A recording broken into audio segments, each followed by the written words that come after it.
Magandang araw sa inyo, people in the house. Naku po, grabe ho talaga yung mga pangyayari ngayon. Hindi ko alam kung matutuwa o magagalit ako o mabibwisit o marirelieve dahil sa wakas pinangalanan na ang talagang mastermind. Pero ewan ko. Parang alam mo sa totoo lang mga mga banateros, pero parang ayoko ngang mag-live mag-video. Kasi bullshit ako eh. Oh, alam mo naman, sabi nga nila, pagka bullshit ka, wag kang haharap sa social media. Bullshit ako, galit ako, gusto ko mapamura ng ewan ko. Iniiwasan ko ng magmura. Kasi maraming nanonood sa atin dito na ayaw na nagmumura tayo, pero yung mga nangyayari sa bayan natin, mapaputangin na ka talaga eh. Hindi, yun lang eh. Kasi ladies and gentlemen, eto mga to, hindi ho ito ewan ko, bastusan eh. Mga putang ina talaga eh. Ganun eh. Yun ang reaction ko eh. Yun lang kagad ang reaction ko, bastusan. Mantakin mo, ngayong araw na to, tuwan-tuwa na tayo kasi finally, pinangalanan din kung sino talaga di umano ang mga magnanakaw sa bayan natin. Tapos, ayun, may nagalit, putak. Ayoko talaga eh. May nagalit. At tinanggal ngayon yung branch ng government na nagbanggit ng tinatawag nga nilang the name that you cannot mention, or ano ba yung sabi ni Escudero? Malupit yung binitawan ni Escudero na yun eh. O, kaya tuloy siya nadali. Ay, nako. Bigyan ko lamang kayo ng buod ng mga nangyayari ngayong araw na to. Simpleng-simple lang naman ang buod na yan eh. Gusto nyong malaman kung anong buod nung nangyari? Ibig sabihin, summary ng nangyari ngayong araw na ito. Wag na ako magsabi, yung atin na lang katoka. Kakalbo. Kilala nyo yung... Proud ako na ko ito. Ito yung mga kakalbo natin ito eh. Tayo mga kaupaw. Mga kaupaw. Di ba? Hindi na ako magkikwento sa inyo ng summary. Ito na lang sa ating senador. Ito sabi niya. Ang korupsyon sa Ghost Flood Control Project ay nasa House of Representatives. Ayon sa investigasyon ng Senate Blue Ribbon Committee. Pero bakit ang Senate President ang pinalitan?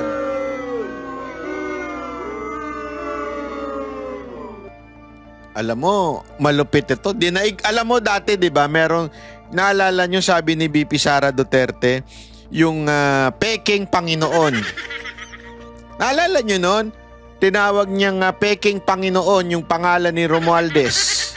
Tinawag ni VP Sara Duterte yan eh, di ba? Alam mo, ngayon talagang asal parang ganun ang dating kasi the name that you cannot mention, minention ngayong araw na to. At dahil doon, naku po, tila merong parusang inabot ang Senado. Ano yun? Tinanggal si Senate President Chis Escudero. Gago! Hindi, alam mo, ito walang biro ito Nung narinig ko yung sinabi ni Escudero na yun, naalala ko tuloy yung alam niyo yung Yahweh, 'di ba? Yung noon basta merong konteksto yun sa Biblia, sa Old Testament, na hindi pwedeng banggitin yung pangalan or symbol. Kaya symbol lang yun, tapos dinagdagan na lang 'di ba? Sabi ko, yun ang talagang Panginoon. Ito, peking Panginoon. Nung nabanggit, tanggalin yan. Ang tanong, banat bay? Ito lang ang tanong. Bakit siya natanggal? Di ba, pag ikaw tinanggal, ibig sabihin yan, majority. Oo, tama kayo dun. Majority, natanggal. Bumoto para kay Soto, yung pinalitan. O sino-sino ba'y nandun? Si Villar nandun. Yung iba kasi, expected mo na. Halimbawa, yung mga dilawang pinklawan dyan. Di ba? Hindi ko nga maintindihan dito sa mga hinayupak na pinklawan na to eh. Katulad ni Untiveros, si Bam Aquino, si Kiko Pang... Alam mo, eto lang kasimple yan eh. Hindi ko magets dito sa mga pinklawan na ito. Supposedly, dapat minority sila. Bakit minority? Kasi, alam naman ng lahat, kahit i-deny pa, kahit sabihin pang paulit-ulit that the legislative branch is a separate branch and independent, ay malaking katarantaduhan yan. Alam naman natin, ang kumpas nang gagaling sa Malacanang. Pag ikaw ay panahon na para ma-replace, panahon na. At yung kumpas na yan ang gagaling yan sa Malacanang. So, ibig lamang pong sabihin, ladies and gentlemen, si Soto, kinumpasan niya ng Malacanang. O, palitan na yan si Escudero. Ha? Mamaya may kikwento ko sa inyo kung bakit pinalitan si Escudero. Mamaya, unya-unya, daan-daan lang. Ipapaliwanag ko sa inyo ng unti-unti kung bakit nangyari ito mga nangyari ngayong araw na ito. So, ganun nga nangyari, di ba? Magtataka ka ngayon, bakit ang mga katulad ng mga pinklawan na supposedly galit na galit dapat sa mga Marcos yan. Supposedly galit na galit sa mga dilawan yan. Di ba? Bakit sila galit na galit? Naalala ninyo? Di ba? Kung ano tawag nila kay Marcos, diktador, lahat. Pero bakit ngayon? Nasa majority na itong mga hindot na ito. Tama, mali. Bakit ngayon? Nandyan na yung mga yan. Oh. May narinig akong bumubulong. Ano? Pera? Campaign fund? Hindi. Narinig ko lang naman yun. May ipis bumubulong sa akin eh. Narinig ko, sabi, baka naman campaign fund yan. Oh. Pero siyempre, expected na natin yan. Bakit? Gusto nilang ma-impeach si BP Sara Duterte. Alam naman natin si Soto atat na atat i-impeach si BP Sara Duterte, di ba? Alam natin yan. Atat na atat na i-impeach si BP Sara Duterte yan. So, posible yun. Ang hindi ko magets, hindi ko magets itong mga Villar. Hindi sorry supposedly una-una. Kayo, ikaw Camille, makinig ka sa akin Madam Camille. Kung hindi ka sumabit kay BP Sara Duterte, hindi ka mananalong senador. So ibig sabihin, manggagamit ka? Gago! Ngayon na nakaupo ka na, manggagamit ka at ginamit mo lang si BP Sara Duterte? Naku po.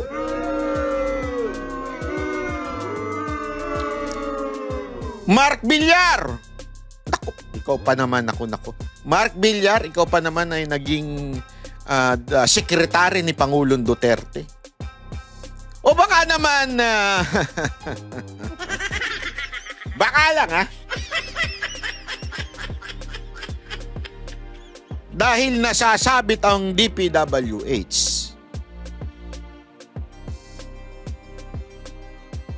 Ayoko na magsalita. Ayoko na. Baka naman may pinoprotektahan ka. Baka lang. Ako'y nagtatanong lang sa'yo.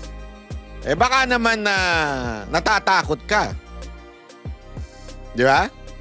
O baka naman dahil ang Villar, may negosyo. Maraming negosyo. At nababatikos yung patubigan nyo.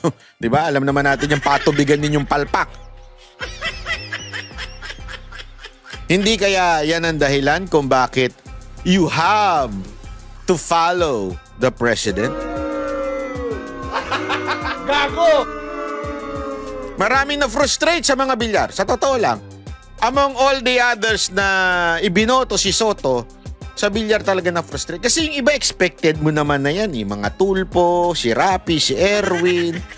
Expected mo na yan, di ba? Siyempre, nandun sa side niya yan Tandaan ninyo, hindi mo na kailangan yan na, alam mo yun, pagdudahan pa. Kasi nandun na yan Lahat yan. Lito Lapid, nandyan. Siyempre, lahat yan nasa ilalim ng Senate line-up ni Marcos. Normal na kung ano yung kumpas ng presidente, doon sila. Siyempre naman, okay? Ang nakakapagtaka talaga dito sa bilyar, ito talaga alam natin, Duterte tapat ito. Pero bakit naging ganyan? Naku po. I don't think pera ang kapalit. Bakit? Sobrang yaman yan eh. Sobrang yaman ng bilyar. Yan nga, pagka tiningnan mo nga yung pinakamayaman, alam ko number 1 yung tatay nila eh. So, hindi pera, I don't think. Baka may pinoproteksyonan. Yun ang posible. Naku. Gago! Hindi ko alam ha, pero mga bilyar, umayos kayo. Tinitingnan kayo ng taong bayan ngayon. So, ito nga yung summary ng pangyayari ngayong araw na ito. Di ba? Nabulgar ang korupsyon at yan po ay nanggagaling mismo sa pinuno di umano ng Kamara na si Romualdez at si Zaldico. Bakit ba si Zaldico? Kasi siya yung chairman ng appropriation. Alam natin ng appropriation, sila yung in charge doon sa budgeting. So, binuking ho nitong Diskaya. Etong dalawang to at kasama yung mga congressman. Pero ang nangyari, pinalitan si Senate President Chis Escudero. At ito pa matindi, ladies and gentlemen. Ngayon lang din, lumabas din. Pinalitan din ang ayan. Pinalitan din si Marcoleta as Chair of Senate Blue Ribbon Committee Head. Naku po. Alam nyo, mga kababayan, ito isa sa mga frustrating na nangyari ngayong araw na ito. Kasi ako masungit si Marcoleta. Okay? Pero tamang-tama siya doon as a chair ng o chairman ng o chairperson ng Senate Blue Ribbon Committee. Una, abogado. Pangalawa, grabe talaga mag-imbestiga. At ako, nakikita ko, napaka-independent. As a matter of fact, nagulat nga yung lahat ng nung biglang bumanat siya kay Estrada, di ba? Kay Jinggoy, sabi ba naman niya, ligtas ka na. Alam mo, ganun siya ganun siya, masasabi nating totoong tao. Di ba? Basta, ito talagang sa tingin ko banateros talaga dating nito eh. Di ba? Talagang totoong tao siya eh. Bitaw talaga kung bitaw. Tapos biglang papalitan. Pagkatapos ng isang matinding accomplishment. Accomplishment yun, ladies and gentlemen. Mamaya makikita ninyo, papakita natin sa news, di ba? Si Romualdez, pinangalanan. Si Zaldico, naimbitahan niya pa si pangalan nito, si Tiangco, at doon pinakita talaga yung inilagay na pera ni Zaldico sa mga distrito. Yeah? According to Tiangco. So, kung accomplishment, kauupo pa lang ng mamang to, si Marcoleta. And yet, ang dami ng accomplishment. Pero ladies and gentlemen, grabe Grabe. Isang ganun, Alam mo, hindi mo talaga matatanggal sa isip ng mga Pilipino na kaya tinanggal ito dahil may nakantil. Merong nakantil. Alam mo, dito mo makukunik makukunik mo talaga dito Malacanang ang kumukumpas sa Speaker of the House, kung sino yung magiging Speaker of the House. Malacanang din ang kumukumpas kung ang sino ang magiging Senate President. Alam yan ng lahat ng senator, lahat ng congressman, alam yan. Ang dinadali ng Blue Ribbon Committee ay si Romualdez at si Zaldico. Pero bakit pinalitan ni BBM etong si Marcoleta. Ang tanong tuloy ng taong bayan, meron kayang kinaugnayan ang presidente ng Pilipinas sa korupsyon di umano allegedly accused by the Diskaya kila Speaker at kay Zaldico? Yan ang tanong ngayon. Kayong sumagot mga kababayan, kasi kung wala at kung gusto ninyong malaman talaga ang katotohanan, gusto ninyo malaman ang katotohanan tama mali, o edi sana tuloy-tuloy si Marcoleta.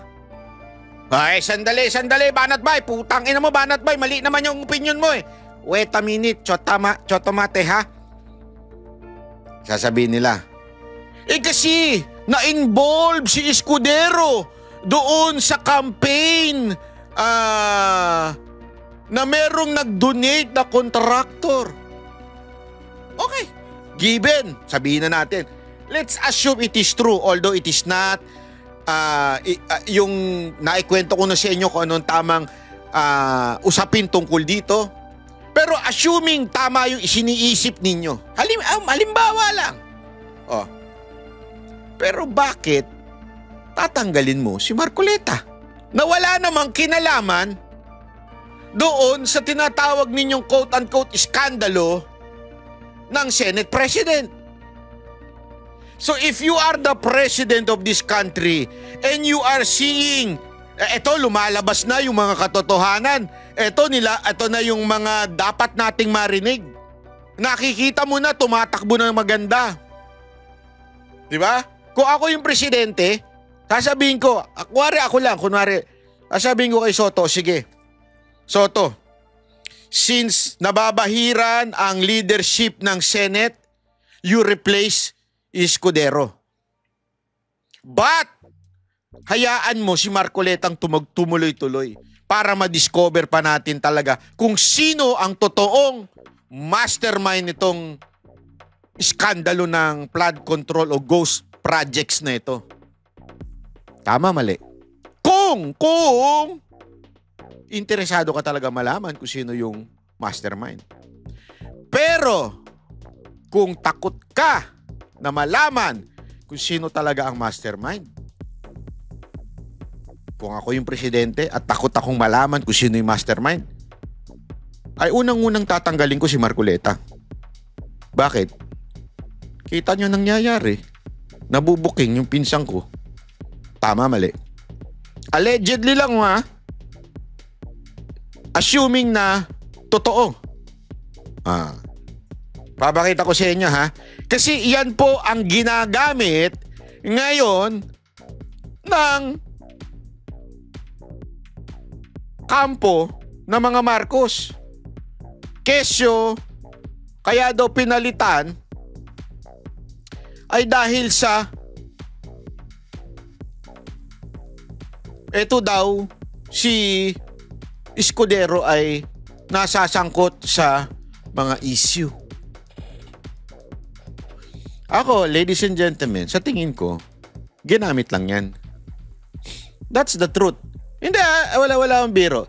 Sa tingin ko talaga, ginamit lang yung issue na yan para talaga po ay matanggal si Escudero at mapalitan si Marcoleta. Kasi may balita ako. Gusto niyo na malaman kung ano yung balita ko? O, wag muna. Sige na, sabihin ko na. Meron kasi sa akin nagkwento. Yung ano ko dyan, yung ibong tiririt. May ibong tiririt ako sa loob ng Senado May ibong tiririt ako. Eto, atin-atin na lang to. Kinuwento lang sa akin ng ibong tiririt ko dyan sa Senado. Sabi sa akin, bahala kayo kung maniniwala kayo o hindi. Basta ito, kwento lang sa akin ng ibong tiririt ko dyan sa Senado. Sabi sa akin ng ibong tiririt ko dyan sa Senado, Alam mo ba kung bakit nagpalit? Bakit? Kasi ganito.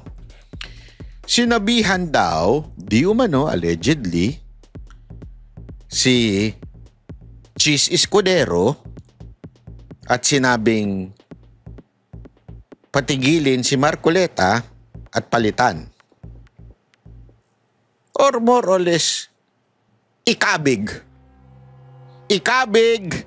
ang direksyon na hindi tatamaan ang mga pangalang hindi dapat binabanggit. Grabe, parang Panginoon, ano? Grabe, no? Kabigin. Tanggalin. Si Chis Escudero daw, nanindigan. Sabi niya, wala sa akin yan. Nakadepende yan kay Senator Marcoleta. So, whatever ang kanyang direksyon, hindi ko pwedeng pakialaman. Yun daw ang sabi. At yun na nag-trigger para, ganun, sabi. Ganun. Okay, sige. Kaya, tinanggal si Escudero. Ayaw mong sumunod. Okay. Tanggal ka. Eto mantakin mo. Kababago lang na tinanggal si Escudero bilang Senate President. Ang una kagad pinalitan ay yung Blue Ribbon Chair. Ladies and gentlemen, nakakagalit. Nakakagalit po yung ganong klaseng, sabi ko alam mo, kaya ako, sorry medyo busy talaga ako. Kaya medyo may inis ako ng konti dito kay Magalong. Sorry to say Magalong, pasensya ka na. Ayoko ikaw banatan pero naano kasi ko na supposedly dapat sana aattend ka ngayong araw na to, nung Monday, di ba? Pero anong drama mo? Ang drama mo, hindi kasi doon ang battlefield sa Congress. Sir, ayaw nga kayong imbitahan doon. Anong gusto mo? Doon ka sa battleground doon sa Congress. Sa Kamara ang battleground. Ayaw ka nga papuntahin doon kasi ayaw ka nga nilang pagsalitain. Tapos ayaw mo pang magsalita. Ngayon, pinapupunta ka ni Marcoleta. Diba? Sa Senado. Wala na. Hindi na si Marcoleta ngayon. Ako, may hinala ko May hinala ko. Nakakabigbigla itong Blue Ribbon. Ang pupuntiryahin nila ngayon, kontraktor na naman at DPWH. Iiiwas nila yan doon sa binanggit ni Diskaya na mga congressman. Including Romualdez and Saldico. Kakabig yung Blue Ribbon na yan. Why, bakit yung tumatawa? Naiinis nga ako Hindi totoo. Kaya yung sorry Magalong as much as I want to like you because you are quote-unquote anti-corruption, pero yung drama mo wala na. Asa na? Aantay ka pa ng panahon. Today is the time. Wala ka na ngayon. Ano na mangyayari? Busta tayo, kakabig yan kakabig yung Blue Ribbon na yan Bakit? Yun nga yung narinig natin sa ating ibong tiririt. Hindi kasi marunong sumunod si Escudero sa kumpas. Kasi ang gusto, alam nyo, imposible kasi hindi alam ni Marcos yung kalakarang nangyayari. Ano siya? Tanga lang ba talaga siya? Yung kalakaran ng korupsyon pagdating sa mga proyekto. Alam niya. Si Pangulong Duterte nga, di ba?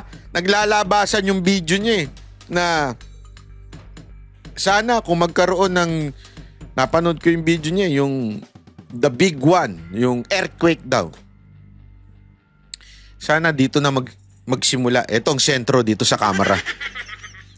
Kasi alam niya, and every one of us knows without the Congress or the House of Representatives magbibigay ng allotment sa mga distrito, walang mananakaw ang DPWH at kontraktor.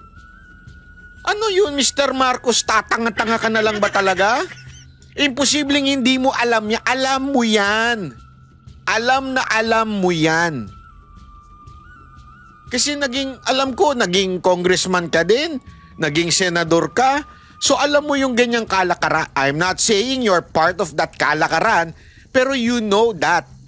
The insertion ng gagaling yan sa kamera. Pero bakit ayaw mong pangalanan yung pinuno niyang ganyang klaseng korupsyon? Di ba? Kaya tuloy, yung ibong tiririt na nagkikwento sa akin, tila totoo yung sinasabi. Kasi yung sinasabi doon,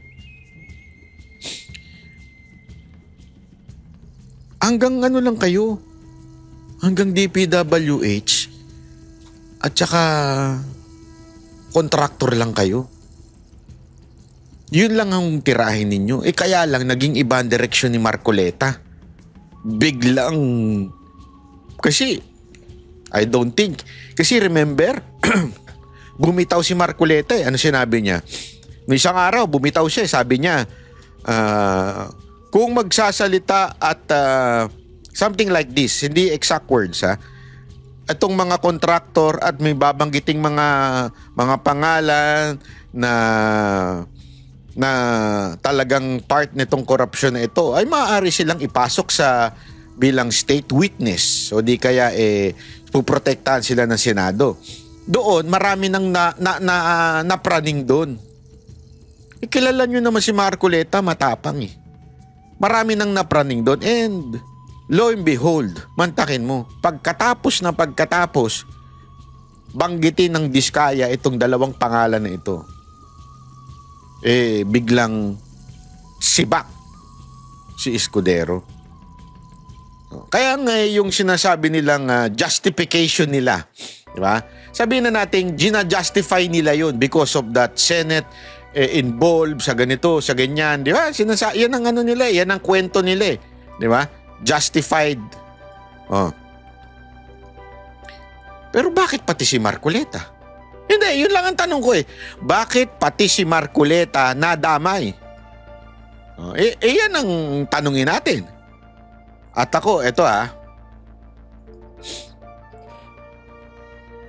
hindi kaya magalit ang iglesia dito? Ako nagtatanong lang Kasi alam naman natin na talagang si Marcoleta ay kita nyo naman nung nagkaroon ng rally, siya lang ang pinayagang magsalita ng iglesia. Ibig sabihin talagang somehow, hindi ko sinasabi may katungkulan siya doon, pero alam mo yun, malaki yung ano niya, malaki yung kanyang parte doon. O malaki yung kanyang influence, how do you say? Somehow meron siyang may hatak siya doon sa iglesia. Ito kayang pagtanggal sa kanya sa Blue Ribbon, hahayaan lamang ng iglesia ito? Hindi natin alam.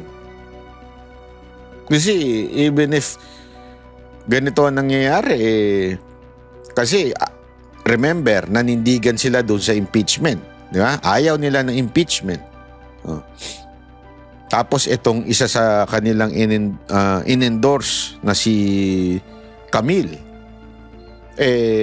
tila bumaluktot. And because of that, natanggal si Marcoleta sa posisyon na Blue Ribbon. Papayag kaya ang INC? Hindi, ito lang, nagtatanong lang ako. Panoorin nyo itong video na ito, may papakita po ako sa inyo. Sa gitna ng mga batikos laban sa mga mambabata. Wait lang. Ni Senador Tito Soto. Nakatutok live si Ian. Ian. Vicky, para umano ma-preserve ang Senado bilang institusyon sa gitna nga ng gumugulong na investigasyon doon sa mga flood control projects, nagpasya ang mayorya ng Senado na ibalik bilang Senate President si Senador Tito Soto. Mr. President, I would like to move to declare the position of the Senate President as vacant, Mr. President. Is there any objection? Hearing none, the motion is approved. Walang kumontra sa mosyong ito ni Senador Mig Zubiri. Kabubukas pa lang ng sesyon ng Senado kanina. Ang pagbakante sa pwesto ng Senate President nauwi sa nominasyon kay Senador Tito Soto para palitan si Senate President Cheese Escudero. Walang lumaban kay Soto na umaga pa lang ay matunog ng may sapat na bilang para maging leader ng Senado. Bago ang sesyon, kinumpirma ni Soto na may 15 na siyang pirma ng mga sumusuportang senador at nakausap na niya si Senate President Cheese Escudero.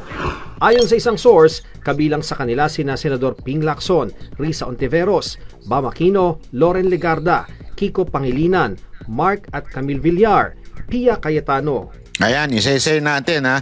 Lacson, expected, katandem. Ontiveros, Aquino, Legarda, Pangilinan. Ayan, expected mo. Cayetano, Pia, kasi remember, nasa unit team din yan, di ba? Ay, nasa unit. Ano ba tawag nila doon? Yung, basta yung alyansa ni Marcos sa Senate, di ba? Tulfo, si Erwin at si Rafi, nandan yan. Si Zubiri, matik na yan, kasi yan yung sinipa noon, di ba? Gatchalian, Lapid, Ejercito. Yung si Ejercito ang medyo huli. Huli pumasok yan. Hindi ko alam kung bakit nagkaganyan din yan. Sorry Senator JB, what happened to you? Hindi, what really happened to you? I really do not understand. Bakit? Ewan ko. Hindi, ito kakilala natin to. Nagko-comment pa nga ito minsan sa ating page. Pero Senator JB, you have to explain to the people why. Ang ganda na ng takbo ng Senate Kaya nga, sige, sabihin na natin. Let's assume na yung dahilan ninyo ay dahil sa inaano nyo itong si Cheese Escudero, di ba? Yan ang ina-assume natin yung kanilang paratang kay Cheese Escudero. Erwin at Rafi Tulfo, Mig Zubiri, Win Gatchalian, Lito Lapid at JV Ejercito. I went to see him and told him, and then una niya tinanong, so how do you want to do this? Sabi ko, it's up to you. Sabi ko, how would you prefer to do it? Sabi niya, let's do it by acclamation and declare the position of Senate President vacant. Sir, bakit Mag-resign siya ng position? Parang ganon, yeah. Sir, bakit magkakaroon ng change ng leadership? Anong main issue? Maraming mga hinaharap yung leadership namin. Di ba? Maraming hinaharap. Buti na rin siguro yung we'll try to calm things down in the Senate. Kasama ba ang flood control issue kaya bababa siya? Hindi naman siguro. Ito talagang a few weeks back pinag-uusapan na rin ng mga kasama natin.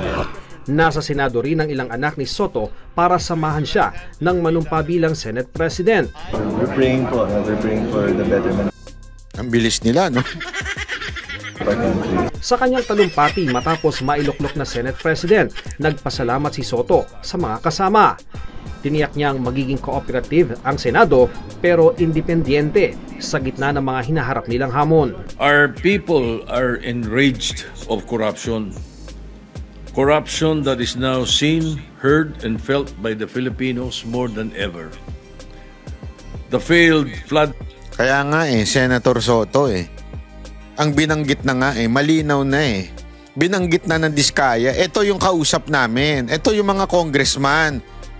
At lahat sila nagsasabing merong porsyento si Romualdez at si Zaldico. Huwag niyong iikutin yung pagdinig at babalik na naman kayo sa kontraktor.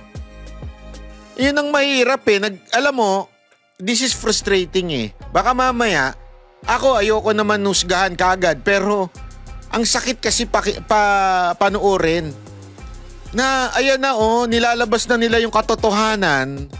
Mamaya may papakita pa ako sa inyo. Katotohanan nilalabas na nila.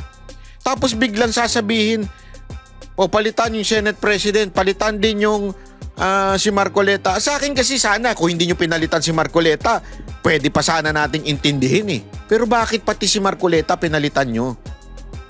May problema talaga. If you really want na mabulgar ang korupsyon sa atin, bakit ganito ginagawa ninyo sa bayan? Control projects that's supposed to protect the lives, livelihood, and properties of our countrymen, the dilapidated classrooms for our students, and the lack of quality farm-to-market roads to aid our farmers, all are engulfed in corruption, hindering the progress of the nation as a whole. Nagpasalamat naman si Escudero sa lahat ng mga kasamahang senador na nakatuwang niya mula 19th Congress, lalo sa pagpasa ng mahalagang batas ng Senado na pinapakinabangan ng mga Pilipino kaugnay sa pagdinig ng anomalyang flood control projects. Marami na anyang naabot ang pag-iimbestiga ng kasalukuyang Senate Blue Ribbon Committee. Maski na papano, sa ilalim po ng aking panunungkulan at sa pangunguna ni Congressman Rodante Marcoleta, may ilang bagay po tayong nakamit at nagawa.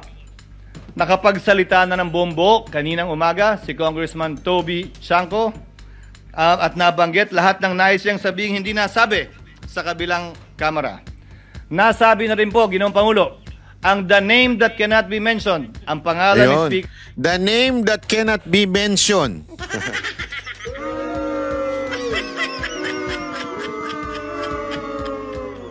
Ha? The name that cannot be mentioned. Alam niyo na kung sino. Gago! Huwag niyong babanggitin, ha? Yari kayo. Martin Romualdez at Congressman Zaldico. Ayan, Martin Romualdez. Ako, naniniwala ako dyan eh. The name that you cannot mention. Gusto niyo na malaman? I will not go into details ng aking demanda. Pero, ganito. Gusto niyo talaga malaman? Kung maalala ninyo, nagsalita ng privilege speech si Villanueva noon about doon sa laptop, ganyan-ganyan. Nabanggit doon si Zaldico. So, kinomentan ko, nireactionan ko, and because of that, nadali tayo. Diba? Didinimanda tayo. Okay, karapatan naman niya magdemanda. Wala, ganun talaga. I mean, ganyan ang kinakaharap natin. Tapos, may mga tao nakakilala ko na kakilala daw nila si Zaldico, ganyan-ganyan. Usap-usap, sabi. Tapos may mga gustong mag-ayos. Parang sinasabi nila, ayusin nyo na lang yan, ganto-ganto, bla bla bla bla bla bla. Sabi ko, I mean, una-una, I just reacted and did not accuse. Okay? Hindi ko naman accuse. Nag-react lang ako kay Villanueva. Hindi ko nga maintindihan bakit ako ang dinimanda, hindi si Villanueva. O sige, okay lang. Pero meron din akong nagsabi sa akin na, sabi lang sa akin, hindi ako sure kung totoo. Pinuwento, pasensya ka na, utos daw ng boss. Yun ang sabi. O sabi ko, ganun ba? Etong mga to, may kakayanan na ayusin ang mga dapat ayusin. May kakayanan to yung mga to. Pero hindi na nagawa yung kanilang kakayanan ay dahil daw ito'y utos ng boss. Yun ang sabi nila. Kaya nga nung merong pinakita sa akin nakita ko yung post ni Joey, yung tungkol dun kay Luka-Luka. Tapos inatras daw yung kaso, according kay Joey, parang inatras yung kaso. Sabi ko, ang lakas ha. Ako nga, ang namagitan ay napakataas ang posisyon. Walang biro. Napakataas ng posisyon nitong tao na ito na sana'y mamamagitan. Wala siyang nagawa eh. Kung pwede ko lang siya nang banggitin yung pangalan niya. Sa sobrang taas niya, sobrang taas na, wala nang tataas pa. Para mag-ayos supposedly. Supposedly hindi na ayos eh. Bakit? Utos nga daw eh. Sabi ko, ganun pala katindi. Sabi ko, ganun pala katindi yung sabi ko, lupit nun Tapos nung nakita ko yung kay Luka-Luka na pinost ni Joey, na ayos. Wow!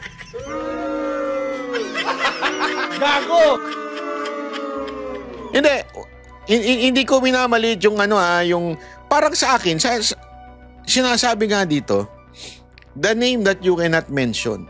You cannot mention their names. Dahil kilala po talaga yung mga yan na pag hindi ikaw nag-ingat, yari ka. Abutin mo talaga korte. Oh. Kaya pansinin nyo dito yung tono ni Escudero dito. Ito na yun eh. This is a giveaway. This is a giveaway of what really happened. Bakit siya napalitan? Because the name that's supposed not to be mentioned were mentioned. Yun na yun eh. Ito na yung mismong dahilan kung bakit ako napalitan. The name that you cannot mention were mentioned by Marcoleta. I mean by the committee of Marcoleta. So therefore, you know why I'm been replaced. Yun na lang kasimple yun, ladies and gentlemen. Kaya lang, ang binanggit ay si Romualdez at si Zaldico, pero ang may kapangyarihan magtanggal ng Senate President ay ang Presidente. Ang tanong tuloy ng taong bayan, meron din kayang umaabot sa Presidente?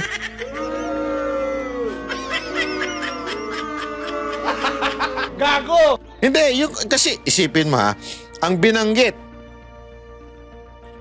doon sa committee ni Marcoleta o sa Blue Ribbon, si Speaker Romualdez at saka si Zaldico. Bakit ang nag-react? Malacanang. Again with the premise na wag na tayo maglokohan. Hindi mapapalitan ng Senate President kung hindi ikukumpas ng Malacanang. Tandaan niyo yan. Sa pamamagitan ng paghihiring kanina pong hapon. Wala pang opisyal na listahan ng makakasama ni Soto sa mayorya, pero tiyak ng Senate Pro Tempore si Senador Ping Lacson kapalit ni Senador Jinggoy Estrada. Si Senador Mig Zubiri naman ang bagong majority leader, kahalili ni Senador Joel Villanueva. Ayon kay Senador J.V. Ejercito, ang mga isyu kaugnay ng flood control projects ang ilan sa naging dahilan ng palitan ng liderato. It has affected the institutions already. Ako naman, I think... Yan ang dahilan ni JB. Affected na daw yung institution. I agree. Sige. Sabi ko nga, hindi pala I agree. I'm sorry, I agree. Let's assume it is true, Senator JB. Pwede kasi yan ang dahilan ni JB. Okay? Yan ang dahilan niya. Pwede yon. Pero bakit kailangan palitan si Marcoleta na ang direksyon ng Blue Ribbon ay maganda na? Ito na, nalalaman na natin ang katotohanan. Bakit kailangan siyang palitan?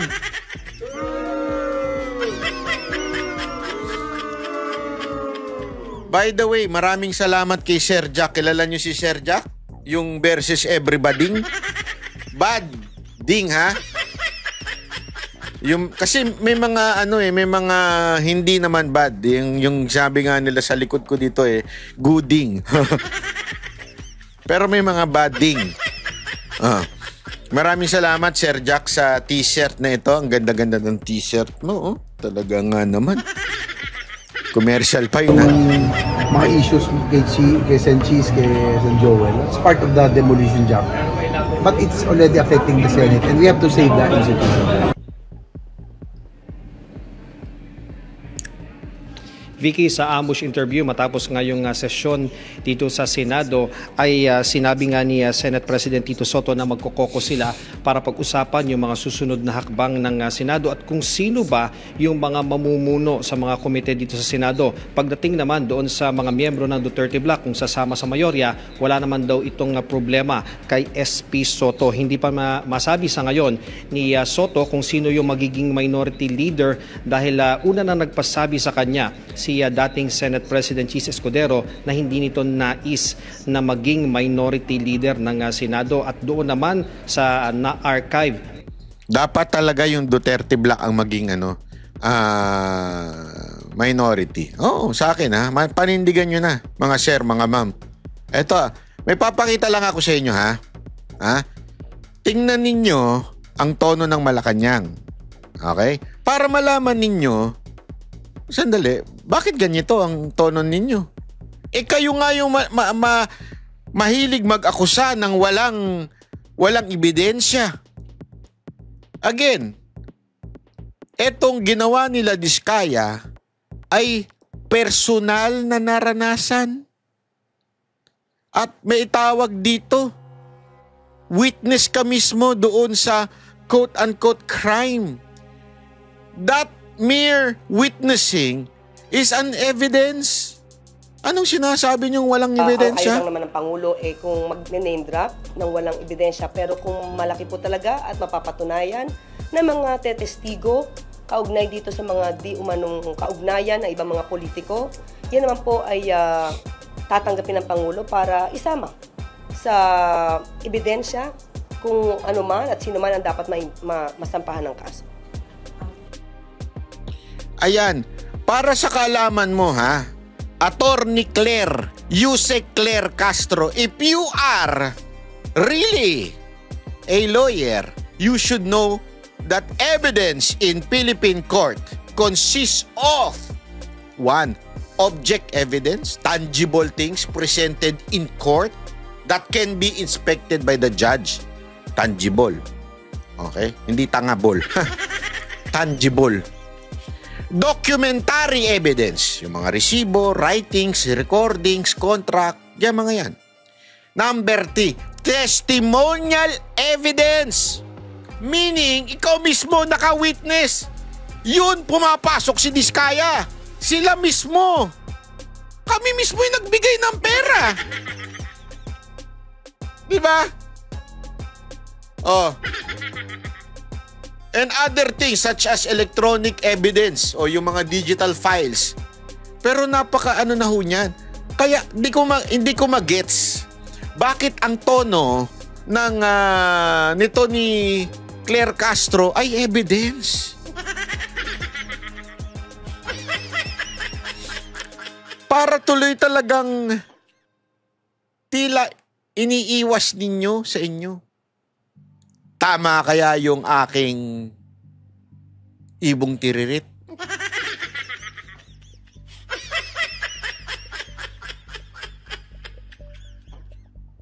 Na sinabi na talagang kaya pala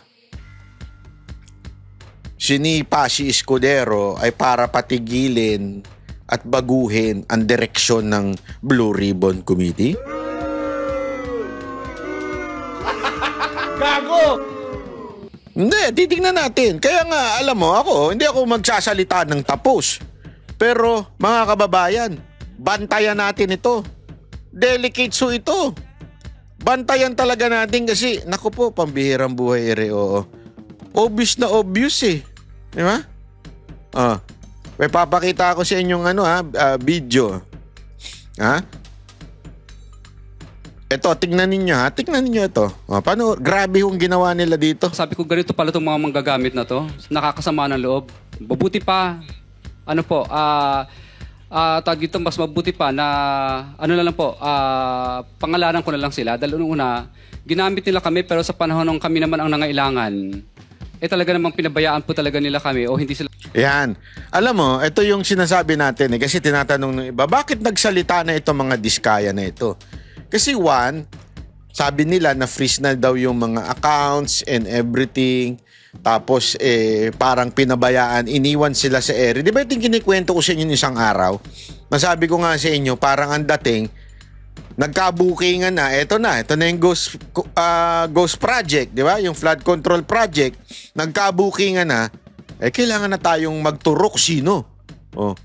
Kung ikaw yung mastermind, sino ilalaglag mo? Yung nasa baba. Tama, mali. Ilalaglag mo na yung nasa baba. Kaya nga, di ba, ganyan din yung nangyari sa EJK noon. Bakit ang daming patayan? Bakit may mga nangaabusong pulis? Kasi yung mga pulis na sangkot doon sa droga, pinapatay nila yung mga dealer nila, pusher nila, yung asset nila, pinapatay nila para hindi na makapagsalita. Kaya tuloy nagkakaroon ng maraming patayan. Di ba? Sa droga, ganun. Eto, parang ganun na nangyayari. Nilaglag na sila, kinakawawa na sila.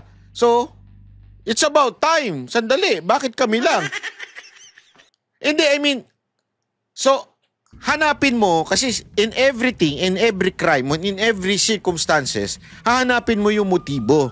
Bakit kaya siya nagsasalita ng ganito? Diba? Ano ang ibig niya sabihin? Ito kasi yung dahilan na yun eh. Nalalaglag na sila, abay mandamay na kami. Kung sino talaga yung may kasalanan, bakit kami lang? Again hindi ko sinasabing huwag parusahan ng Diskaya, hindi ko sinasabing wala silang kasalanan, hindi yun. Ang sinasabi lang natin, meron pang mas may higit na may kasalanan sa kanila. Pero kung dapat parusahan itong mga ito, hindi parusahan. Malalapitan. Mr. Diskaya, o kung sino sa inyong mag-asawa pwede sumagot.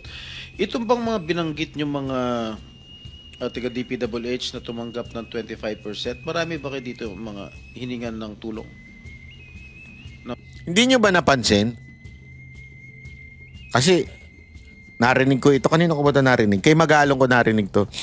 Na nag-hire na daw na maraming mga PR. Etong mga to, hindi niya tinukoy kung sino, hindi pa rin niya pinapangalanan, para maiwas yung kanilang pangalan. Something like that, di ba? Alam mo, hindi nyo ba napansin lahat ng media? Mula sa kotse, sa sa customs, sa BIR, lahat ang focus sa Diskaya, lahat ang focus sa contractor. Di ba? Hindi nyo napansin yun? Parang bagang merong kumukumpas na PR. Idiin nyo ng mga kontraktor. I-post nyo ang Nepo babies, mga kontraktor na Pero hindi nila ipinapakita, sandali, paano ba nakakuha ng pera yung mga yan? Sinong congressman na naglagay doon ng pera doon sa distrito na yun? Wala nagpapakita niyan. Until na nagsalita na ngayon ng mga Diskaya. Kaya tuloy, tanggal si Escudero at saka etong si Marcoleta. Naku po. Ano kaya masasabi ni Marcoleta dito? Mga tinext nyo na humingi kayo ng tulong? Actually po, yung tulong po na tinext ko sa kanila at chinat, yun po yung halaga ng dapat isauli nila sa amin. Opo. Na balanse pa po. Iba kasi yung pagkakaintindi ko sa mga text mo ron sa mga ibang pinag-text nyo ng messages. Wala ka na raw pera sa bangko, na-freeze na raw yung pera nyo sa bangko, kaya nangihiram kayo ng 30 to 40 million pambayad sa abogado. Am I correct? Yes po. Bakit iba yung sinasabi? Yes po, opo. For example po, yung katulad po kay Kong Arjo Atayde po. Bali, 60 million po ang sinabi ko sa chat ko. Kasi 60 million po yung pinababalik ko sa kanya. Pinababalik mo sa kanya? Na anong klaseng chat ito? Pera po. Na pera po. Na ibinigay mo kay Congressman Atayde, ganun ba? At sa tatay po niya. Sa tatay niya? Opo. Well, hindi. Okay. Doon sa mga ibang tinext mo, kaya nyo, katulad ni Congressman Atayde, tumulong ba? Binalik ba? Hindi po, nakiusap po na yung tenor ng text mo doon sa yung pinabasa sa akin, hindi yun ang tenor mo eh. Ang tenor ng text mo, humihiram ka ng pera dahil wala ka na raw kapera-pera, na-freeze na raw yung pera sa bangko at kailangan mo ng pambayad ng abogado. Correct? Yes po, Your Honor. Pero hindi mo pinapasoli kung ano yung dapat isoli. Hindi po. Bali, utang po ang dating ng tema ng dating ko, pero pinasasauli ko po yung mga kinuha nila sa akin. You want me to read the text that you forwarded to one of the officials of the DPWH? Yes po. Sige po. Gusto mo? Yes po. Lahat po. Tinext ko sila lahat. Napakarami po nila. Opo, napakarami po nila. Hindi ganun ang tenor na pinababalik mo yung pera. Ang sinabi mo dun sa text na yun, wala ka ng pera. Ibig sabihin, kung hindi ba sila tumulong sa'yo, idadawit mo sila rito. Hindi po. I'm not hindi po. defending them, ha? I'm not defending them, ha? Mr. Chair, ano po, bali ang ginawa ko po, lahat po itong mga gumamit po sa amin, tinext ko. Tapos, gusto ko lang pong malaman sa kanila na kahit isa po sa kanila ay walang tumutulong sa amin ngayon at kami po ay kinukutya ng buong publiko. Kaya tinesting ko lang po sila kung maaasahan po ba sila. Dahil nung panahon po na ginagamit nila kami, ay patuloy po kaming bigay ng bigay po sa kanila. So, mapapasin niyo po, kahit isang reply, nagtataguan lahat, hindi nila kami binilikan. Hindi naman po namin talaga kailangang mangutang sa kanila. May pera pa naman po kami. Pero tinesting ko po sila, sabi ko ganito pala itong mga manggagamit na to. Nakakasama ng loob. Mabuti pa, ano po, tawag dito, mas mabuti pa na, ano na lang po, pangalanan ko na lang sila. Dahil una, ginamit nila kami pero sa panahon ng kami naman ang nangailangan, talaga namang pinabayaan po talaga nila kami o hindi sila malalapitan. At katunayan, iba po doon sa mga tinat ko, may mga, ano pa po, undelivered, ano pa po, obligations. So, gets nyo na. Para at least alam nyo na kung bakit sila nagsalita. Kasi tama nga naman, tangina. Kawawa na kami sa publiko. Tapos hindi namin sasabihin yung totoong mga nanghingi sa amin. Hindi, oo, kumita sila. Kumita sila. Inamin naman nila na kumita sila. Although, sabi nga ni Vico Soto, mababa daw yung pag-amin nila. Alam mo naman si Vico Soto, mainit ang ulo dito sa mga diskaya na to. Alam nyo ako, sabi ko naman sa inyo, gusto ko yung style na pagiging honest ni Vico Soto. And I think he will do a good job in the future. Not this 2028, pambira ka. Soto, wag kang maniwala sa paligid mo na pinupus ka maging presidente. Pambira ka. Tumakbo ka muna ng mahabang panahon dyan. Hindi, ito totoo lang Tapos, ang akin lang, hindi naman nila sinasabing wala silang kinuha. Wala silang parte. Pero ang point doon, sandali, bakit tila kami lang? Ay sama-sama na tayong lulubog. Yan ang ng diskaya. Kaya lang, good luck sa atin ngayon. Good luck sa atin ngayon kung lalabas pa yung mga dapat lumabas. Di ba? Yun ang dyan eh. Yun ang problema ngayon. Kung makakalabas pa ngayon yan. Panoorin natin to. Ito yung buong report. Magandang gabi po, Luzon, Visayas at Mindanao. Hindi maganda. Dapat dyan, mainit na ulong gabi sa inyong lahat. Pinangalanan na mag-asawang diskaya ang mga mambabatas, mga taga-DPWH at iba pang opisyal na humingi umano ng kickback sa mga hinawakan nilang proyekto. Kabilang sa kanila ang 17 kasalukuyan at dating kongresista. Sabi umano ng karamihan sa kausap nilang taga-DPWH para kay House Speaker Martin Romualdez at ako Bicol Party List Representative Elizalde Co ang pera. Nakatutok live si Maki Pulido. Maki. Sa gitna nga ng pagkakaipit, sa gitna ng mga issue ng mga questionable flood control projects, ay nagturo na ang mag-asawang Pacifico at Cesara Diskaya sa ikatlong pagdinig ng Senate Blue Ribbon Committee.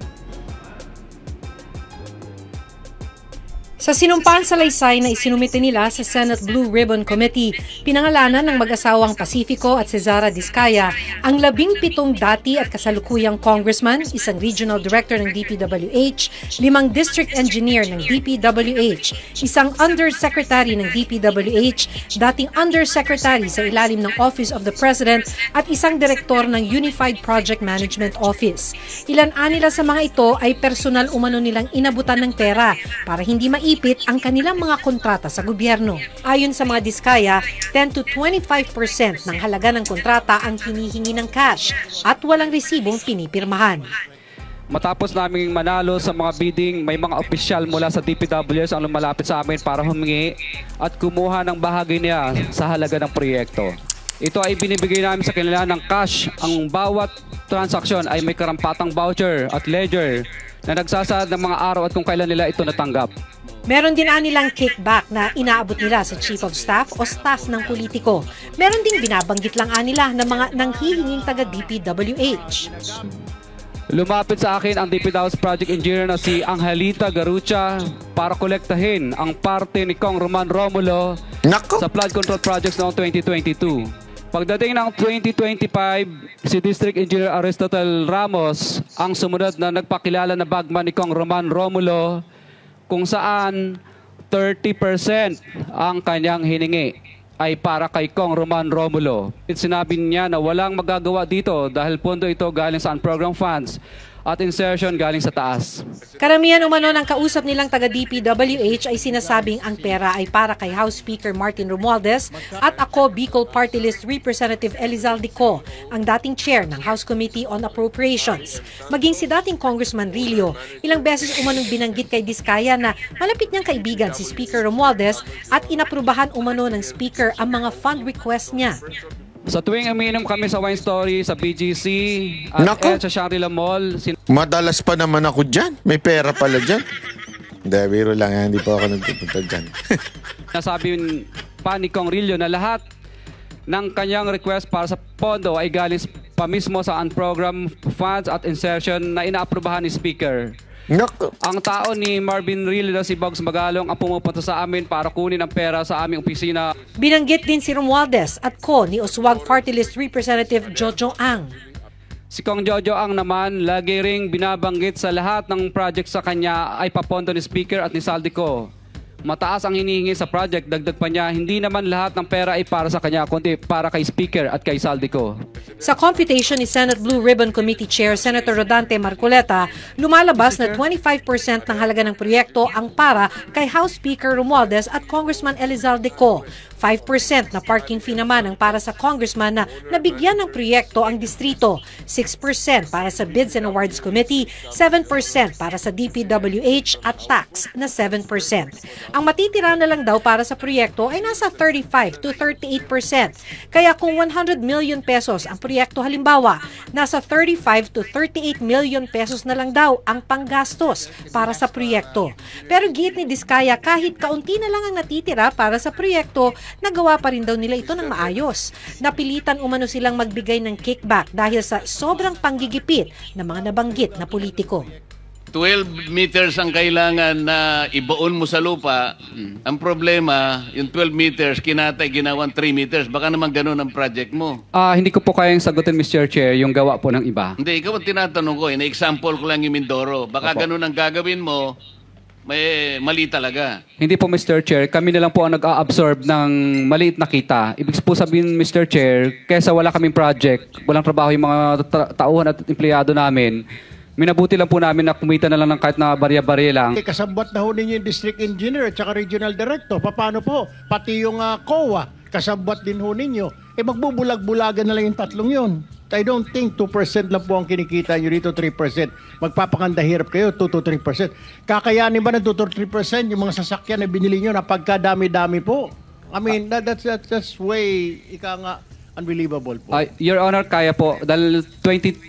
Alam mo, kanina yung mga way ng pagtatanong ni Erwin.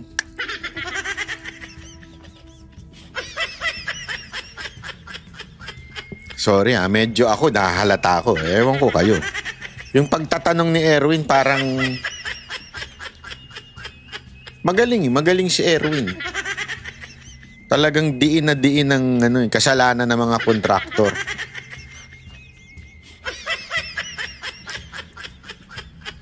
Hindi, sa bagay, sabi nga nila, 'di ba, para makaiwas doon sa totoong issue, doon ka sa bumanat sa mga sa ganito, yung mga 'yan. Kasi ganoon ang nangyayari ngayon, mga kababayan. Tila talagang pinupuntirya etong mga kontraktor. Kaya nga kanina, na-observe ko lang. This is my personal opinion. Si Diskaya, ni-reveal ko sino talaga yung mga congressman na ulul. Di ba? Ni-reveal niya kung sino talaga yung mga nangihingi. Yung iba, tila parang nagbingi-bingihan, nagbulag-bulagan doon sa revelasyon ni Diskaya. At ang idinidiin pa rin, siya. Parang, ewan ko. Obserbasyon ko lang naman po yan. I might be wrong. Pero, Parang ganun ang ginawa ni Erwin Tulfo. 3 years naman po naming pinaghirapan po yun. Umutang umano ang mag-asawang Diskaya sa ilang mga taga-DPWH dahil na-freeze na nila ang kanilang bank account. Noong isang araw lang, nagsauli umano ng pera ang isang June. Driver ni Eduardo Virgilio, DPWH Regional Director ng Region 5. Itinanggihan ni Virgilio, sabay giit na James ang pangalan ng driver niya. Ipapatawag sa Senate hearing ang driver ng DPWH Regional Director. Na-freeze ng bangko ang mga account namin kahit wala pang court order ng AMLAC. Mukhang naramdaman niya na magsasalita na ako kaya sinauli po niya yung 25% plus parking fee. Kulang pa nga. Maliban kay Virgilio, nasa pagdinig din si dating DPWH District Engineer Henry Alcantara. Pareho nilang itinanggi ang akusasyon ni Diskaya. I never went to that office and I categorically say that those allegations mentioned by Mr. Diskaya, I did not receive those. I awarded to him last year one project, and that's a road project. I respectfully deny po na may tinanggap po ako galing sa kanya. Ang tanong, pwede bang maging state witness ang mag-asawang Diskaya? Pwede, sabi ni Justice Secretary Crispin Remulla, pero may mga kondisyon bukod sa dapat mapatunayan na hindi sila ang most guilty. Parang first principle na gagamitin natin dito. Kung meron silang nakukuhang perang hindi dapat, isauli nila sa Republika. Yun naman ang first condition natin lagi. Pahihirapan talaga para maging state witness, ano? Soli mo. Paano mo susoli? Nagastos na nga. Hindi, I mean, I understand dapat isoli, ha? Siguro, kunin na lahat na yung mga gamit na natitira pa. Pero kung expect masoli lahat, napaka-imposible na nun. Ano, hindi kumakain? Hindi nagbabakasyon? Hindi nagpapagas? Siguro sabihin mo, yung mga natitirang yaman nila, ibigay na nila, isoli nila. Then, mag-state witness sila. Yan, agree ako dyan, di ba? Pwede yan. Pero, hindi parang sabihin mo na lang na ayaw nyo. Di ba? Kasi parang bagang pinahihirapan nyo pa. Sila na nga yung binuking na nga yung mga dapat bookingin.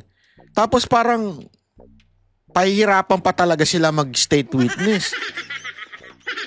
Hindi, alam nyo, mahirap tong ginagawa nila. Ha? Bakit?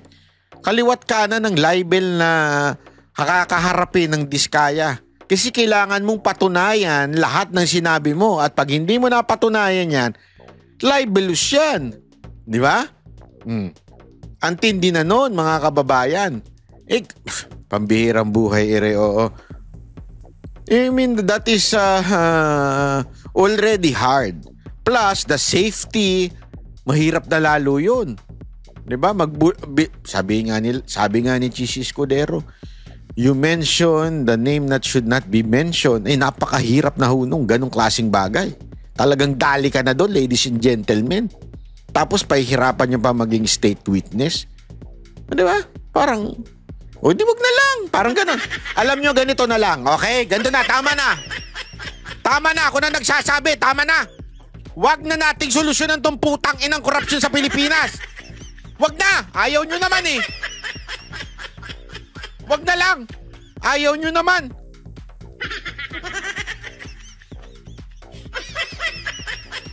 Nakakainit kayo ng ulo. May nagsasalita na nga tungkol sa korupsyon. Papalitan ng Senate President, papalitan yung Blue Ribbon. Tapos ito, pahihira. Wag na! Ayoko na! Lukuhan to eh. Alam niyo, naglulukuhan na lang tayo. Tigil na natin to. Tigil na. Ayoko na. Yan ang Banateros.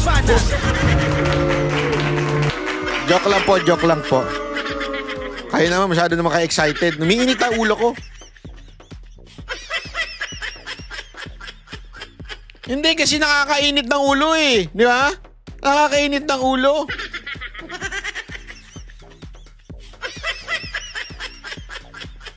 Ito pa, panoorin natin to ha. Halos 14 na bilyong piso ang budget na isiningit umano para sa mga proyekto ni Ako Bicol Party List Representative Elizalde Co sa Bicameral Committee. Ayon yan sa pagsasaliksik ni Navotas Representative Toby Tiangco na mariing pinabulaanan ni Ko. Sa BICAM din naman. Abay, papabulaanan, maaminin yan. Totoo nga. Pwede bang ganon? Siyempre, hindi aaminin yan. Biro lang. Pero lumobo ang budget para sa mga proyekto sa Mindoro provinces mula sa tig 2.2 bilyong piso sa 20 bilyong piso. Nakatutok si Maki Pulido. Yan ang sinasabi mo. Sa Senate Blue Ribbon Committee na naihayag ni Navotas Representative Toby Tiangco ang anyay hinarang noon sa Kamara. Sa research na ibinahagi ni Tiangco, higit 13.8 billion pesos ang halaga ng mga proyektong ang proponent ay si Ako Bicol Party List Representative Elizalde Co nung siya ang chairperson ng House Committee on Appropriations. Ayon kay Tiangco, insertions ito o isiningit sa Bicameral Committee o pinag-isang komite ng Kamara at Senado bago maisabatas ang national budget. Nagkalkalaan niya siya ng record ng DPWH matapos mapansin ng Malacanang na may mga flagship program o mga malalaking proyekto ang gobyerno na natapyasan ng pondo. May naririnig po tayo, ito po yung common lingo ito, yung sinasabing parking fee. Hindi ho kaya nagkaroon ng yung pondo na yon ay pinarada lang dito ng isang congressman na hindi naman taga roon. Ito ang tawag ay parking. Have you heard that, Mr. Chair? Yes, sir. Yes, Your Honor. Nadinig ko na po yun. Pero dalawang term po yan, di ba? Kung matatandaan nyo sa Kongreso, isa yung parking, isa yung sagasa. Ay yung parking po, Your Honor, is nakiusap ka dun sa district congressman. Yes. Pumayag yung district congressman. Yung sagasa po, Your Honor, is wala kang magagawa sa ayaw mo at sa gusto. Mahigit 2 billion pesos din anya ang nakuhang budget ng party list ni Ko na Ako Bicol Party List. Mahigit 2 billion pesos din ang nakuha ng BHW Party List. Una niyang napansin ang paglobo umano ng budget para sa Occidental at Oriental Mindoro. Sa National Expenditure Program o panukalang budget noong 2025, mahigit tig 2.5 billion pesos ang proposed budget ng dalawang probinsya. Pero pagkatapos ng BICAM, hanggang maisabatas na ang General Appropriations Act, lumobo na ito sa 20 billion pesos. Hindi po nila kaya gawin yun. Hindi kayang gawin ng regular congressman na magdagdag. Hindi naman po sila miyembro ng Committee on Appropriations. Hindi nila kakayanin magdagdag ng ganun kalaki. Insertions pa lang umano ito sa Bicameral Committee. May mga isiningit na anyang budget sa tinatawag na Small Committee na binubuo noon ni Ko, dating Marikina Representative Stella Kimbo, dating Zamboanga City Representative Manuel Dalipe at 4-piece Party List Representative Marcelino Libanan. Wala lang detalye kung ano ang mga isiningit at pinalitan sa Small Committee dahil walang record kahit sa archive ng Kongreso. Sa lahat ng batas na ginagawa, no touch pag tapos ng second reading. Yung BICAM, kasi po, binigyan ng authority yung small committee, yun. Kaya, pwede nilang galawin. Parang binigyan mo ng blankong cheque, yung 4 na tao. Sa isang pahayag, mariing pinabulaanan ni Ako Bicol Party List Representative Zaldi Co ang anyay walang basihan at irresponsableng akusasyon. Pawang sabi-sabi lang daw ang mga paratang na ito na umano'y pamumulitika para lokohin ang publiko at ilihis ang pananagutan. Aprobado naman daw ng Kamara at Senado ang 2025 national budget, bagamat na veto ng Pangulo ang ilan nitong probisyon. Pero hindi raw siya makakapagkomento tungkol sa 2025 national budget dahil kasalukuyan itong kinekwestiyon sa Korte Suprema at Ombudsman. Handa raw siyang magbigay ng pahayag sa Korte kung kakailanganin ito. Sinusubukan pa naming hinga ng pahayag ang iba pang mga binanggit na kongresista ni Tiangco. Grabe, no? 13.8 billion. Naku, grabe, no? Ladies and gentlemen. Grabe po yun. I mean, ganito. Isipin nyo na lang na mabuti. Sabihin na natin, halimbawa lang, sinungaling si Diskaya. Halimbawa lang, sinungaling tong dalawang mag-asawa na to. Pero sandali. Ayon kay Tiangco, etong si Zaldico, siya daw yung naglalagay, nagpa-parking. Diba? Yun yung words. Meron pang ang pangalawa, sagasa eh. Sabihin, pag sinagasaan ka, hindi mo gusto. Eto, parking. Para bang pumapayag ka na maglagay muna ng budget dito. Why would Zaldico, according to Tiangco, magpa-park ng mga projects sa iba't ibang distrito? I mean, come to think of it, you are representative of Ako Bicol. Di ba? So, syempre, nakalagay yan sa iyong description bilang Ako Bicol Party List Representative. Eh, ang concern mo, Bicol. Kaya nga Ako Bicol, alam naman sa Ilocos. Syempre, Ako Bicol, Bicol ang ano mo. Pero bakit ka maglalagay o magpapark?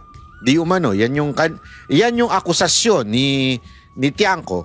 Maglalagay ka sa ganitong distrito, sa ganitong distrito, ganitong distrito, na umaabot ng 13 billion.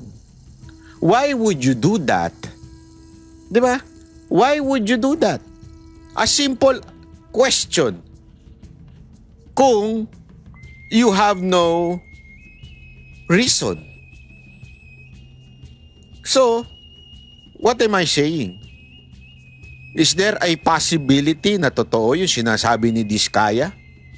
Na kaya may perang inilalagay o merong project na inilalagay sa particular na distrito, kasi itong mga distrito na ito ay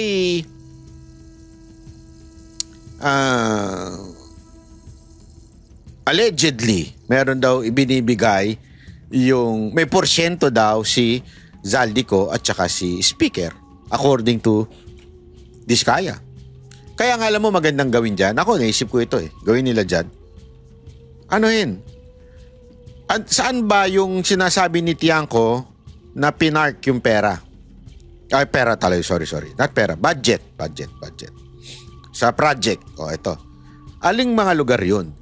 Tingnan nga natin kung tutugma yun doon sa mga congressman na sinasabi o tingnan natin kung may proyekto doon si Diskaya. Tama, mali. Yeah? Titignan mo ngayon.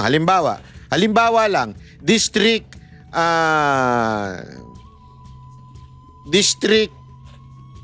halimbawa. Tingnan mo ngayon, doon sa District 2 na yun, kung merong bang budget, merong bang partisipasyon ang mga Diskaya. Pangalawang tingnan mo, kung yung nabanggit ba na congressman ni Diskaya ay nandun sa District 2 na yon na pinaglagyan di umano ni Zaldico. Doon malalaman natin, may tutugma natin, uy, tama nga, pareho yung sinasabi ni Tiangco at ni Diskaya. Yeah? Dapat yun ang investigasyon na gawin sa Blue Ribbon. Kaya lang, wala na, finish na. Kaya nga sabi ko sa inyo, pustahan tayo Pagmasdan ninyo, ewan ko na lang kung hindi pa kayo nagagalit, pero ako galit na ako.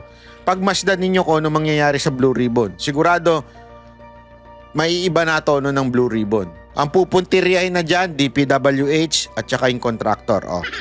Mark my word. Yan ang pupuntiryan ngayon. Iba na. Yan ang isipin nyo ng mabuti kung bakit nagkakaganito tayo. Kung eto na nga wala, biglang kabigbawi tayo. Sandali, banat bay. Bakit? Mga Duterte, di ba? Sabi nga 2016 nagsimula ang trabaho ng Diskaya. Yan ang lagi nilang ina-argue. Tinan mo na. Kasi ako feeling ko sa tono ng sinasabi ni Soto, merong binabanggit si Soto na panahon ni Duterte ito nagsimula ganyan.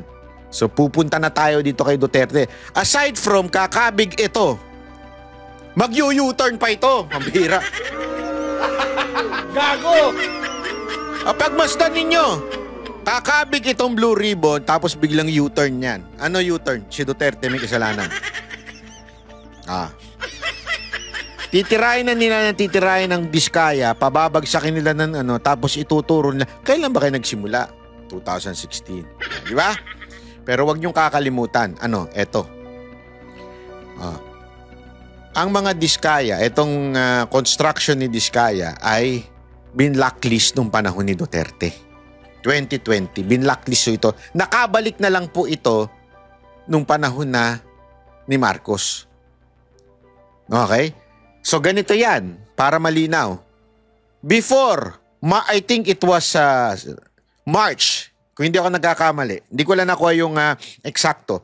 March 2016, hindi pa presidente si Duterte. Nagsimulang ma-approvean o ma-accredit ang mga Diskaya, itong kanilang construction, itong kanilang firm, itong kanilang kumpanya. It was not the time of PRRD. March 2016. As far as I remember. Correct me if I'm wrong. Pero yan ang naalala ko nung aking ni-research din yan.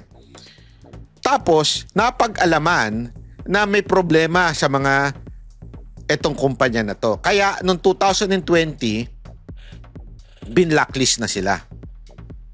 So, nung panahon ni Duterte, basically, wala. Bumalik na lang sila at yumaman na sila at na-interview na sila at pinagmalaki na nila yung kanilang luxurious life after the 2022. Doon sila maraming proyekto. Yan ang dapat puntiryahin. Kasi ngayon, may mga nagsasabi, bakit inaano nyo lang ang Marcos? Ba't di nyo inaano nagsimula sa mga Duterte? Hindi ho nagsimula sa mga Duterte. Binlacklist nga sila eh. Para lang ho sa kaalaman ho ninyo. Kasi yan ang mukhang U-turn nitong pagdinig na to eh. Ni-U-turn na nila eh. Babaguhin na nila yung kanilang kwento, sisisihin na nila DPWH contractor, tapos pagsisi doon, U-turn yan. Kasalanan ng Duterte.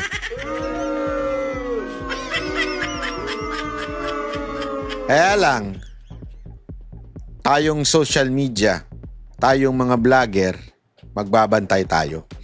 Kayong mga netizen, kayong mga banateros, babantayan natin yan. Ayos ba? Okay? Maraming salamat po. Ako po si Banat Bay. Huwag nyo naman kalimutan mag-subscribe and mag-like. At kung pwede, magpa-member na rin kayo. Ha?